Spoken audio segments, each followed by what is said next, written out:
Hello friends, நாளைக்கு கார்த்திகை ஒன்றுனால நாங்கள் எங்கள் வீட்டில் ஃபேமிலியாக எல்லோரும் மாலை போடுவோம். வருஷம் வருஷம் 4 பேரும். அதே போல் இந்த வருஷமும் நாங்கள் மாலை போடுறதுக்கு இந்த நாளே எல்லா வேலையும் பண்ணிகிட்ருக்கேன். காலையிலே எழுந்திரிச்சு பூஜை ரூம்லாம் க்ளீன் பண்ணிவிட்டு இந்த மாலையெல்லாம் எடுத்து நான் கழுவி வச்சுருக்கேன் ஃப்ரெண்ட்ஸ், 4 பேர் மாலையும். இதோட முடியல ஃப்ரெண்ட்ஸ், இதுக்கப்புறம் நான் இது கழுவி வச்சுட்டு பூஜை சாமான் இன்னும் விளக்கல, எல்லாமே அங்கே இருக்குது. இனிமேல் தான் நான் விளக்கணும். அதுக்குள்ளே நான் என்ன பண்ணேன், துணியெல்லாம் சரி அலசி போட்டுடலாம் அப்படின்ட்டு அலசி போட்டேன் ஃப்ரெண்ட்ஸ். வாங்க அது போய் பார்க்கலாம். மாடியில் நம்ம அலசி போட்டு வந்தேன், எப்படி காஞ்சிக்கிட்டு இருக்குன்னு தெரில.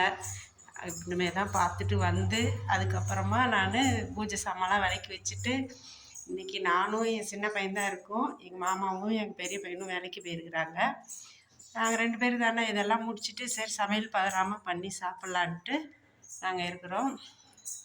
பாருங்கள், காலையிலே சரின்னு அந்த பூஜை இதெல்லாம் இது பண்ணி வச்சுட்டு இங்கே வந்து சாமி துணியெல்லாம் எடுத்து அலசி போட்டேன் ஃப்ரெண்ட்ஸ். நானும் என் சின்னவனும் சேர்ந்து சின்ன பையனும் சேர்ந்து இந்த வேலையெல்லாம் முடித்தோம். இப்போ எல்லாத்தையும் அலசி இங்கே காய வச்சாச்சு. இன்னும் இந்த காஞ்சிக்கிட்டு இருக்குதா, எல்லாத்தையும் காய போட்டோம். இனிமேல் நான் போயிட்டு பூஜை சாமான்லாம் விளக்கணும்.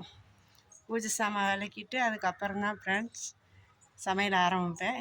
சமையல் முடிச்சுட்டு உங்களுக்கு நான் வீடியோ போடுறேன் ஃப்ரெண்ட்ஸ். எல்லாமே அலசி இந்த காயுது. அப்படியே சோழனா பையும் அலசி இங்கே காய வச்சுட்டோம் ஃப்ரெண்ட்ஸ்.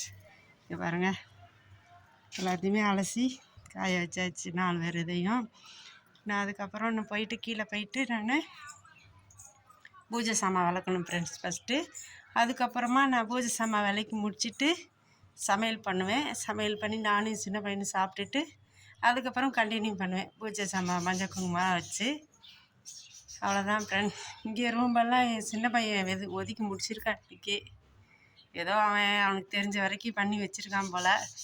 இன்னும் வந்து அரைக்குறையாக விட்டுட்டு போயிருக்கிறான், வெளியில் போயிருக்கிறான். வந்து இன்னும் அதெல்லாம் இதை க்ளீன் பண்ணி அவன் இது பண்ணுவான்.